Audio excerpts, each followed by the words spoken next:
어, 저는 1964년에 태어났습니다. 꽤 오래 된 것 같은데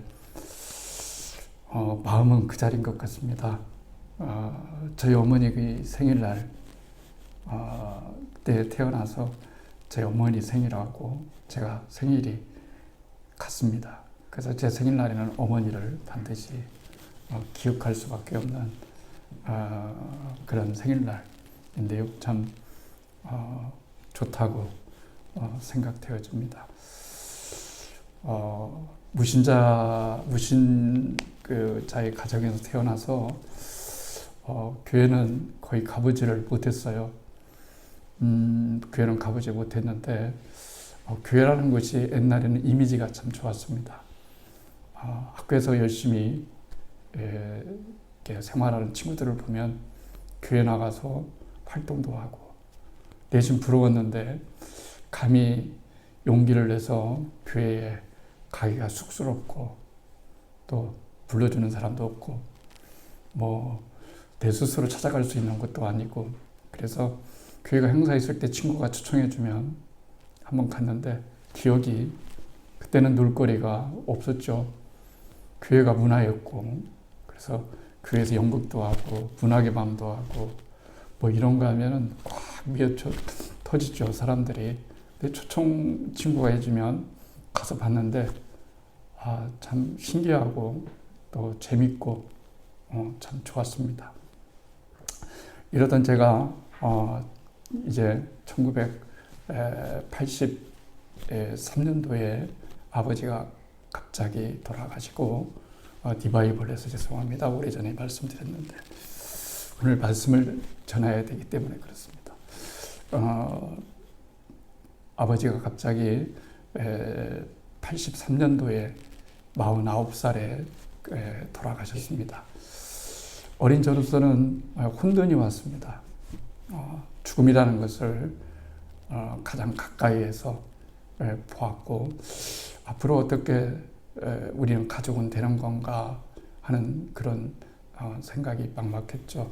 어머니가 주변에 아버지의 동료들의 힘을 받아서 아버지 회사에 나가서 근무를 하고 저는 일반 대학에 가려다가 재수를 하고 집에 있었던 때였습니다. 굉장히 마음도 불안하고 또 미래에 과연 어떤 일이 펼쳐질까도 궁금했지만 무엇보다도 이 죽음이라는 것을 한번 아버지의 죽음을 경험해 보니까 하나님의 존재에 대한 의문이 많이 생겼습니다. 정말 하나님이 살아계신 걸까?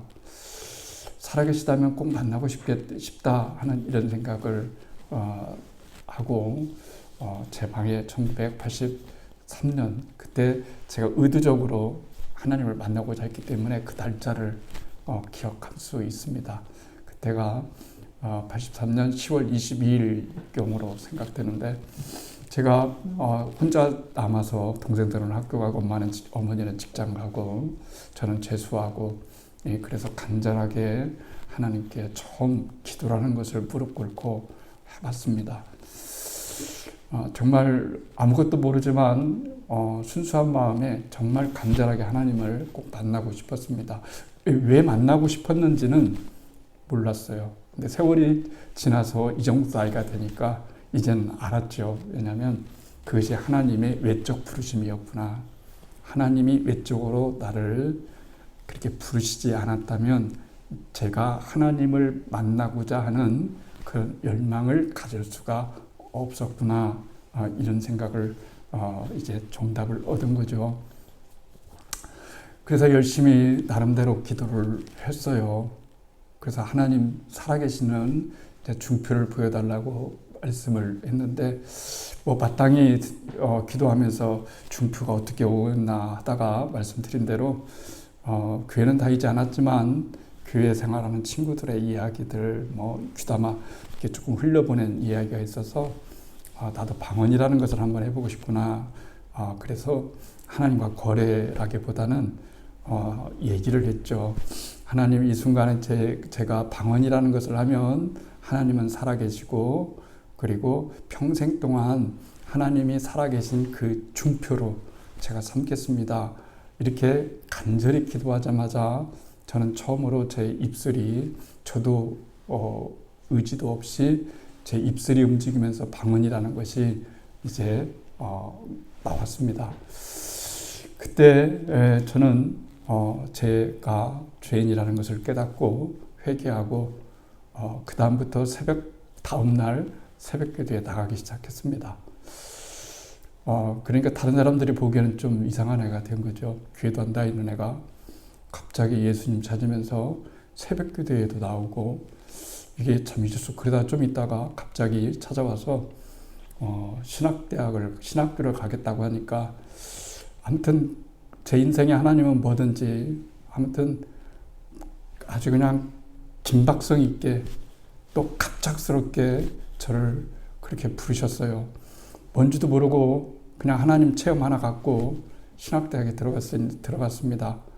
뭐 주변에 믿는 사람도 없고 그렇죠. 나름대로는 행복하게 또 열심히 신학생활을 한 것 같아요. 그리고 전도사로 나가게 되었습니다. 되돌아보면은 그때처럼 제 인생에 순수한 때가 없었던 것 같아요.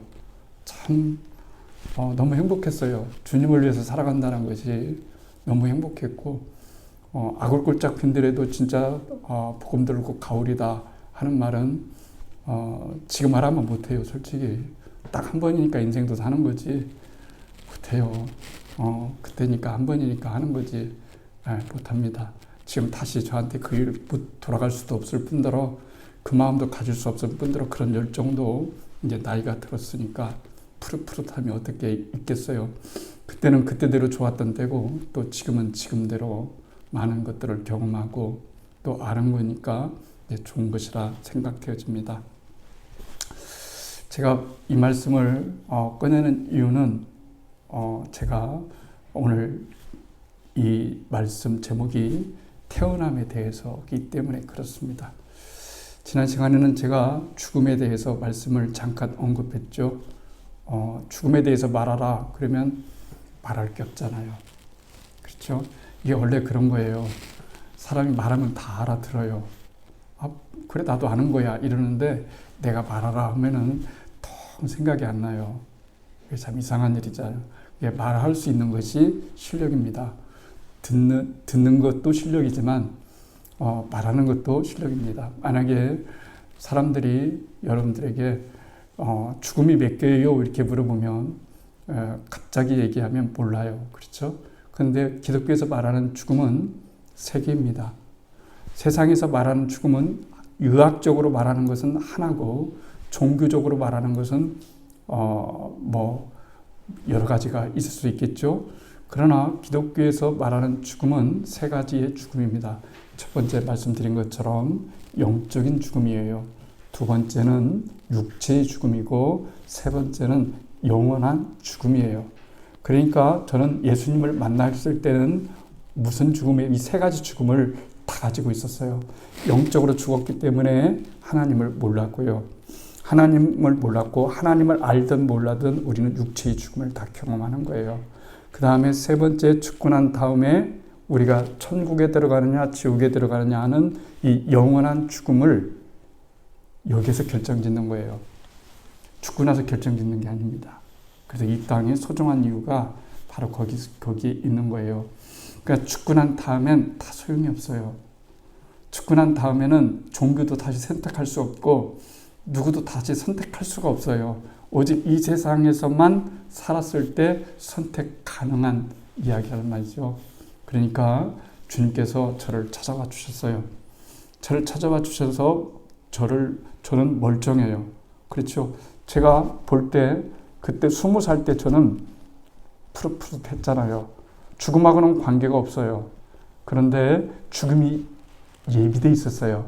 그렇죠. 하나님을 모르니까 영적인 죽음이 있는 거고 언젠가 죽으니까 육체의 죽음이 기다리고 있는 것이고 죽고 난 다음에는 영원한 죽음이 기다리고 있으니까 3개의 죽음을 지고 사는 거예요. 그러니까 여러분 인생에서 가장 짐이라는 게 있잖아요. 짐. 다 짐 안 지고 사는 사람 없어요. 지만 지고 지는 사람이 없습니다.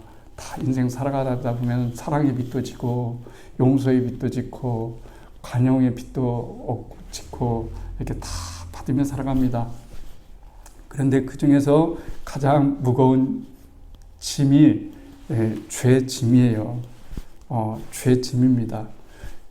그런데 사람들은 죄는 무게가 이게 죄는 영적인 부분, 우리가 말하는 부분의 죄는 영적인 부분이기 때문에 영은 무게가 없잖아요. 그렇죠? 느끼는 거지, 깨닫는 거지, 막 짐을 듣는 쌀한가마니를 듣는 것처럼 무게가 있는 건 아니잖아요.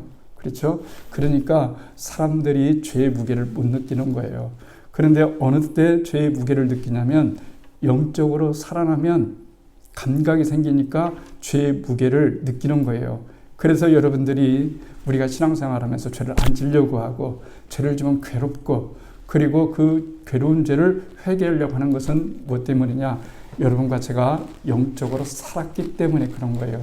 그러니까 영적으로 사는 것이 첫 번째라는 거. 그것을 가르쳐서 성경은 거듭났다, 다시 태어났다, 오늘 성경의 얘기처럼 새로 사람이 되었다라고 이렇게 말을 하는 거예요. 그러니까 사람이 두 개의 태어남이 있는 거예요. 어머니 뱃속에서 태어나는 생물학적 태어남이 있고 하나님을 믿고 예수 그리스도의 십자가를 통해서 내 영혼이 살아서 하나님을 믿게 되고 전혀 새로운 방식으로 살아가는 전혀 새로운 성향과 새로운 생명으로 살아가는 그런 방식이 하나가 더 생기는 거죠. 그러니까 우리는 두 개의 태어남을 갖고 사는 거예요.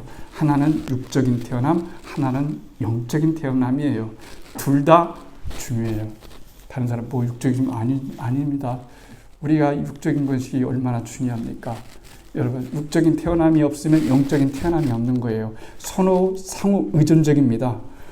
반드시 영적으로 태어나면 육적으로 태어난 사람에 한해서 태어나는 거예요. 그렇죠? 그리고 내 육체의 태어남이 의미가 있으려면 두 번째 태어남이 있어야 내 육적인 태어남의 해석이 되는 거예요. 의미가 있어지는 거예요. 그러니까 육적인 태어남에서 그치고 영적인 태어남이 없으면 인생이 해석이 안 되는 거예요. 그러니까 사람들이 다 갖췄는데도 이 세상을 마감하는 이유가 의미를 못 찾기 때문에 그런 거예요.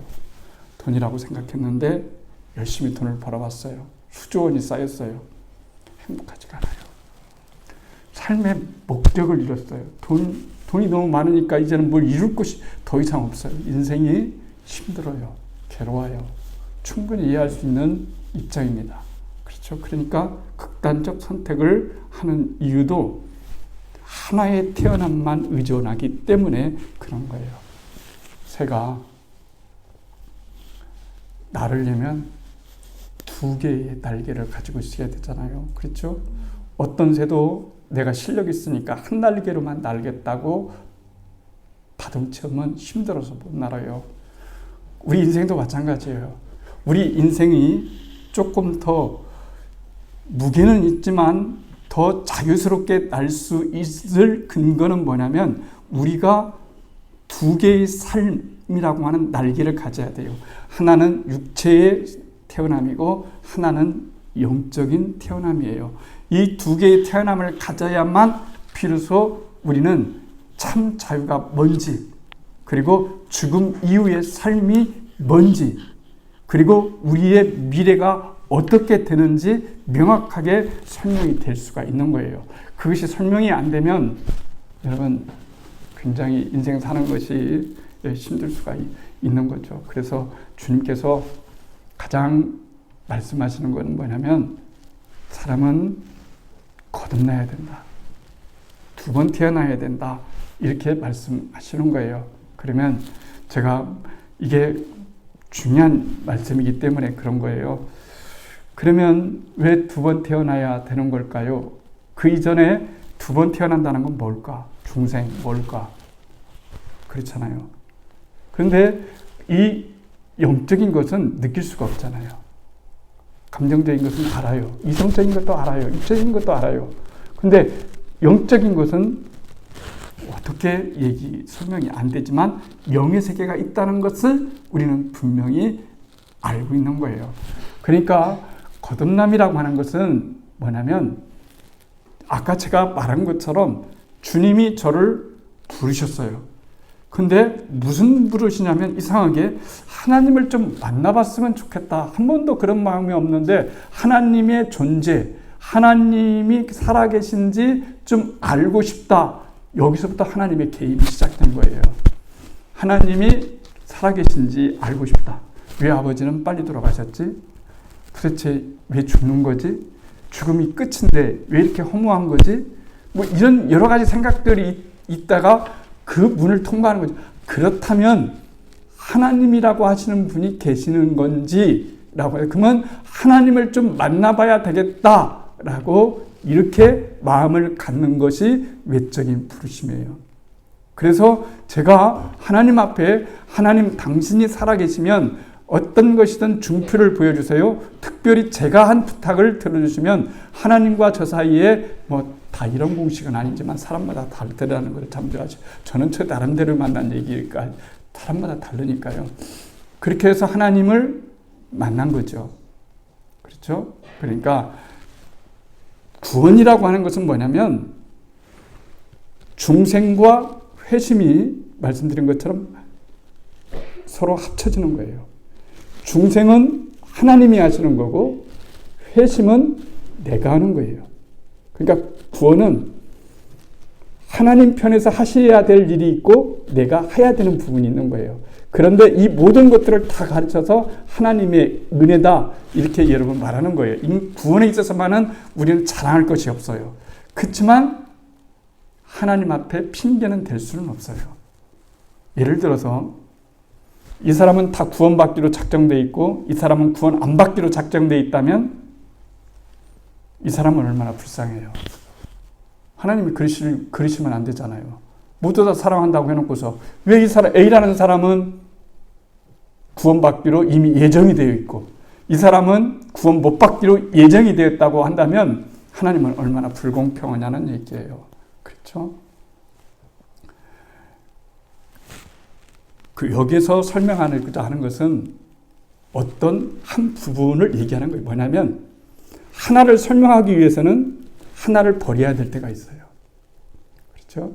하나를 세우려고 하면 하나는 어쩔 수 없이 거기에 나름대로의 그 반대적인 어떤 이해가 될 수 있어요. 그렇죠? 하나님의 전적인 은혜, 하나님의 전적인 은혜라고 하는 것을 설명하다 보니까 뭐가 거기에서 이제 한계가 드러나면 그러면 인간은 뭐 하게요? 이런 생각이 들잖아요. 그렇죠? 그럼 인간이 하는 일은 도대체 뭐예요? 그럼 하나님이 처음부터 다 결정됐고 이미 다 했다고 한다면 하나님은 자비로우신 하나님이 아니라고 하는 그런 것에 묶이게 되는 거죠. 그러니까 쉽게 말해서 장로교에서 우리는 감리교, 장로교 다 똑같이 하나님 얘기해요. 근데 왜 갈라지냐면 신학적인 관점에 따라서 달라진 거예요. 신학적인 관점이 어떠냐? 존 칼빈이 주장한 것은 예정론이에요. 구원받을 사람은 어떻게든지 구원받고 구원 못 받을 사람은 어떻게든지 구원 못 받고 이런 거죠. 근데 그것을 비난해서는 안 돼요. 교리는. 왜냐하면 교리라고 하는 것은 설명해 줄 뿐이에요. 교리로 구원받는 것이 아니고 예수님과 그분의 십자가를 통해서 우리가 구원을 받는 거예요. 그런데 그 구원의 과정을 사람이 다양하니까 설명을 해야 되니까 어떤 사람은 이 설명이 들어오고 공감이 되고 어떤 사람은 이 설명이 공감이 되기 때문에 우리에게는 설명이 많으면 많을수록 이 복이 더 넓어진다. 이렇게 좋게 생각하면 되는 거죠. 그러니까 예정론에 있어서 주장하는 건 뭐냐면 구원에 있어서 인간이 자랑하지 못하겠다는 거예요. 그러면 이게 왜 중요하느냐? 나는 너보다 신앙생활 잘해서 구원받고 너는 나보다 신앙생활 못해서 구원 못 받은 거야. 이렇게 하면 이것 또한 말이 안 되는 거잖아요. 그렇죠? 그러니까 하나님의 전폭적인 은혜로 이 사람의 신앙생활을 썩 A급으로 잘했어도 이 사람은 D로 했어도 하나님의 자녀라고 하는 그 울타리에서는 다 구원의 은총을 입을 수밖에 없는 그 얘기를 여러분 해주는 거예요. 그러니까 그 설명도 옳아요. 그러면 감독이 웨슬레는 어떤 뭘까요? 웨슬레는 인간의 자유의지론을 더 주장했어요. 하나님이 우리에게 부르심을 주었어도 내가 선택하고 내가 결정하고 이런 은혜를 주셨기 때문에 인간은 누구든지 외적 부르심을 먼저 다 받고 그리고 듣고 난 다음에 예수를 내가 믿을 거냐 믿지 않을 거냐라고 하는 것은 내가 결심해야 되는 거예요. 그러면 어떤 장점이 있을까요? 하나님한테 책임을 돌릴 수가 없는 그런 이점이 있어요. 신학적 해석으로. 그렇죠? 그러면 다시 돌아와서 하나님이 하시는 것은 중생이고 회심은 인간이 하는 거고 그렇죠? 그러면 중생이라는 건 뭐냐면 이런 거예요. 여러분 중생이라고 하는 것은 하나님이 우리 모두를 부르셨어요. 부르시고 난 다음에 하나님이 살아계시다는 것이 느껴져요. 여러분 하나님이 살아계시다고 느껴지면 여러분 지금 중요한 구원의 과정에 지금 들어선 거예요. 하나님이 살아계시다는 걸 느껴져요. 동시에 거룩한 분을 보니까 거룩하지 못한 내가 보니까 내가 너무 잘 보이는 거예요. 너무 잘 보이는 거예요. 그러니까 내가 하나님 앞에 죄인이라는 것이 느껴지는 거예요. 옛날에는 내가 이만큼 살았는데 뭔 죄야 죄는 이랬는데 내가 죄인이라는 것이 느껴져요. 그러면 어떤 현상이 나올까요? 아, 내가 죄인이니까 이 죄에서 구원받아야 되겠다라고 하는 것이 느껴져요. 그리고 그 나를 구원시킬 수 있는 분이 예수님이라고 믿어지는 그 단계가 뭐냐면, 거기까지가 뭐냐면 거듭남인 거예요. 여기까지가 되어졌다면 여러분은 거듭난 거예요. 거듭난 거예요. 그게 구원이 된 거예요. 그런데 반드시 동전의 앞면과 뒷면처럼 그렇게 해서 끝나는 게 아니에요. 이제 우리가 하는 것이 있어요. 뭐냐면 하나님 앞에 내 죄를 회개하는 거예요. 회개하는 겁니다. 그리고 회개하고 끝나는 것이 아니라 하나님께 돌아서는 겁니다. 그러니까 하나님께 나아가는 거예요. 그래서 예수를 믿게 되었고, 그래서 예수를 믿어서 교회에 나와서 신앙생활을 하게 되었고, 하나님을 아버지라고 여기게 되었고, 그리고 우리는 옳다라고 칭의를 받았고, 그래서 우리가 이렇게 하나님 백성이 여러분 된 거예요. 만약에 여러분들이 여기까지 됐다면 여러분 구원받은 겁니다. 나머지는 무슨 문제냐면 성화의 문제예요. 나머지는 내가 좀 더 예수님답게, 예수님 믿는 사람답게 살아가야지, 이건 성화의 문제지 구원의 문제가 아니에요. 여러분, 내가 아버지의 아들답게 살아가야지 하는 끊임없는 나의 이 거룩해지고자 하는 열망, 깨끗하게 살아가고 싶은 열망, 이것은 우리가 성화라고 여러분 말씀을 할 수 있는 거죠. 그런 거예요. 그래도 우리 모두는 두 번의 태어남이 있어야 되는 거예요. 믿는 자는 반드시 두 개의 태어남을 가지고 삽니다. 한 번을 태어나면 세 번을 죽는 거고, 두 번을 태어나면 딱 한 번만 죽으면 되는 거예요. 이게 굉장히 중요한 얘기죠. 그러니까 여러분들은 지금 다시 태어나야 돼요. 그러면 이런 문제가 있어요. 뭐냐면 나는 안 믿어지는데 어떻게 할까? 나는 안 믿어지는데 어떻게 할까? 목사님이 지금 말한 부분에 있어서 안 믿는데 나는 버림을 받은 걸까? 그게 아니라는 얘기예요. 무슨 얘기냐면 여러분들이 꼭 알아야 될 게 있어요. 뭐냐면 사람은 언제나 모든 가능성을 열어놓고 살아야 됩니다. 내가 보기에 저 사람은 절대 예수 믿지 않을 것 같아. 그건 내 생각이에요. 하나님의 생각은 다르셔요. 그러니까 인간의 모든 삶은 아직 끝난 게 아니에요. 그래서 우리가 하나님 앞에 다른 사람들의 영혼을 위해서 기도해야 될 이유가 바로 거기에 있는 거예요. 기도는 가능성을 실제로 만들어주는 겁니다. 저 사람이 구원받을 수 있는지 없는지는 우리가 판단을 할 수가 없는 거예요. 우리의 기도와 우리의 사랑과 우리의 헌신을 통해서 그 영혼이 구원받을 수 있도록 우리가 그 영혼을 위해서 여러분 기도하는 거, 이런 거죠. 그렇지 않습니까? 조지 물러 목사님은 5만 번의 기도를 응답받았죠. 그렇죠? 무일품들 시작해서 고아원 수백 명들을 평생 동안 기도로만 먹여 살렸습니다. 3가지 기도가 있었는데요. 하나는 친구의 구원을 놓고 기도했는데 3가지 소원 중에 2가지는 이뤘는데 이 친구의 구원을 놓고 기도했는데요. 이 친구의 구원을 보지 못하고 죽었어요. 늘 말씀드린 대로 기도는 기도자의 생명보다 더 오래 갑니다. 더 오래 갑니다. 나는 죽어도 기도는 아직 죽지 않습니다. 자기 사명을 계속 하면서 살아갑니다. 그래서 한 영혼에 대한 기도, 다른 사람을 향한 사랑의 기도가 그렇게 중요한 거예요. 놀라운 건 조지 물러 목사님이 죽고 난 다음에 몇 년 지나서 그 친구가 진짜 회심해서 중생하고 회심해서 예수 그리스도를 믿게 되었다는 얘기예요. 2번 태어나야 됩니다. 태어나면은 2개가 있습니다. 태어나면은 육적인 태어남이 있고 영적인 태어남이 있습니다. 육적 태어남은 쉽게 말하면 선물이라고 생각하면 됩니다. 하나님이 주신 선물입니다. 그래서 아이가 태어나면 하나님의 선물이라고 좋아하죠. 너무 좋잖아요.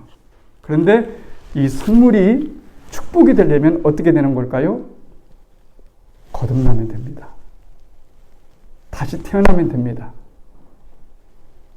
그러기 위해서는 내 자신의 결단도 있어야 되지만 그러나 주변에 끊임없는 기도도 필요한 겁니다.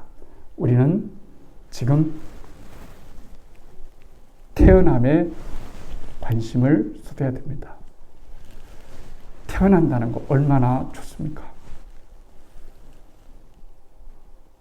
손자, 손녀가 태어나면 그렇게 좋대요. 그렇게 좋답니다. 자식보다 더 좋답니다. 저도 실현해보고 싶습니다. 자식보다 더 좋답니다. 눈이 거꾸로만 간답니다. 왜 그런 걸까요? 내 자식이기 때문에 그렇습니다. 거듭나면 좋은 게 뭘까요? 그때부터 하나님의 돌봄을 가지고 사는 겁니다. 하나님의 돌봄에 안에 있는 겁니다. 내가 하나님의 자녀가 된다는 그것, 이건 놀라운 특권입니다. 내가 조금 잘못했다고 나를 버리시는 분이 아닙니다. 세상에 그런 부모는 없습니다. 하나님은 이 땅의 부모보다 비교할 수 없는 사랑을 자기 자녀들에게 관심을 가지고 계십니다. 그러니까 우리가 2번 태어나면 하나님의 자녀로 다시 태어나면 그때부터 하나님의 돌봄 가운데 있는 겁니다. 하나님의 사랑 가운데 있는 겁니다. 그러니까 저희 목표는 그거입니다. 우리 교인들이 모두 다 거듭나서 하나님 나라에서 만나는 겁니다. 그리고 제 주변에 있는 모든 사람들이 하나도 빠짐없이 다 다시 태어나는 겁니다. 그걸 위해서 기도하고 그걸 위해서 계속해서 삶을 나누고 이런 일들이 1차적으로 여러분 중요한 거예요. 다솜이가 안 태어났는데 자라라 자라라 이렇게 할 수 없잖아요. 잘하려면 먼저 태어나야 됩니다. 태어나지도 않았는데 잘하라고 말할 수는 없는 거예요. 그러니까 교회의 존재의 의미는 성도들이 반야에 있는 게 아니에요. 맨날 우리 그랬잖아요. 아이, 뭐, 그까짓 거, 뭐, 사람이 많은 것이 중요해. 하나 있어도 그냥 조금 있어도 진정한 사람, 하나님의 사람이 있으면 됐지. 뭐, 이렇게 얘기하는 거, 맞아, 뭐, 이런 얘기도 없고, 그래도 많으면 좋잖아. 뭐, 이런 얘기도 있고, 다 그러잖아요. 진실은 거듭남이 있어요. 어떤 교회가 거듭나지 못한 성도로 다 차 있다면 그 교회는 진정한 교회라고 말할 수 없어요.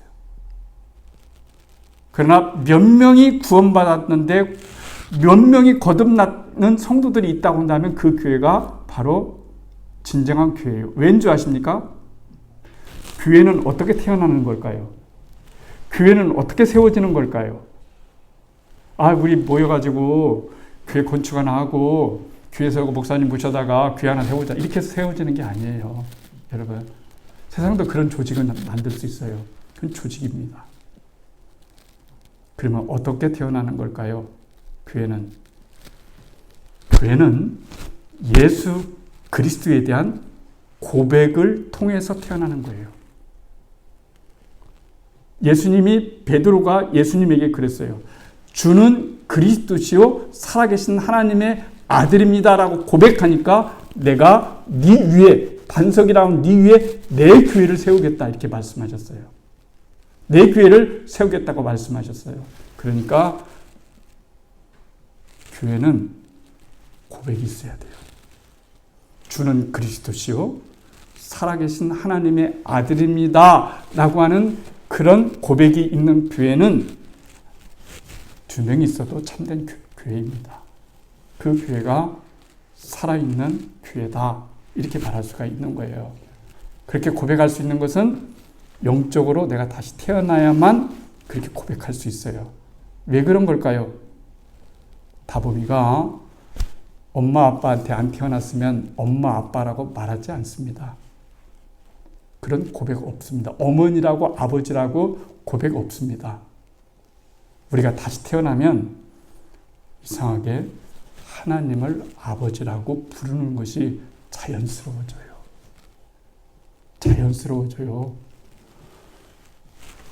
다솜이가 목사님을 좋아하고 목사님이 다솜이를 좋아해요. 다솜아, 목사님한테 아빠라고 한번 불러봐. 이러면 아빠라고 부를까요? 아무리 친해도 안 부릅니다. 그냥 목사님입니다. 우리 아빠 왜? 아닌데? 여기가 우리 아빠인데? 이럽니다. 마찬가지입니다.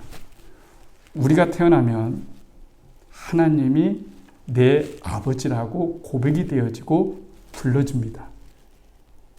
큰 증거 중에 하나입니다. 여러분이 내가 다시 태어났을까? 안 태어났을까? 내 생일은 나는데 왜 그러면 나는 언제 태어났을까? 영적으로. 그렇죠? 알 수 없어요. 왜 알 수 없을까요? 거듭남은 심리학적으로 표현한다면 무의식의 세계에서 일어나는 순간적인 일이기 때문에 그런 거예요. 거듭남은 순간입니다. 0.1초도 될 수 있고 찰나일 수도 있습니다. 성화는 지속적이고 거듭남은 순간적인 겁니다. 순간적인데 어떻게 기억하겠어요? 못 기억하는 것이 당연하지. 중요한 건 내가 하나님을 아버지라고 부를 수 있다는 겁니다. 여러분이 하나님을 아버지 하나님, 아빠 하나님이라고 부를 수 있다면 여러분은 두 번째 태어나서 영생을 얻은 겁니다. 만약에 아직도 하나님을 아버지라고 부르지 못하는 분이 계시다면 실망할 필요는 없죠.